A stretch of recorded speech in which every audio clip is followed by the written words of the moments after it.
Спонсор данного видео – компания Health Collection, 100% натуральный состав. Симптомы и диагностика храпа.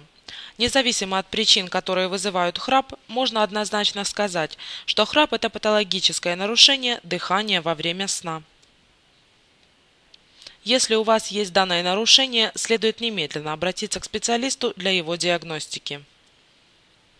Симптомы обструктивного синдрома апноэ сна способны определить находящиеся рядом спящим люди. Основной симптом нарушения дыхания во время сна – храп. По его характеру можно определить степень сложности храпа. У спящего отмечается храп, который усиливается, а затем резко останавливается. Именно в этот момент происходит остановка дыхания. Если ваши окружающие заметили такой характер сна, необходимо немедленно обратиться к специалисту-отоларингологу.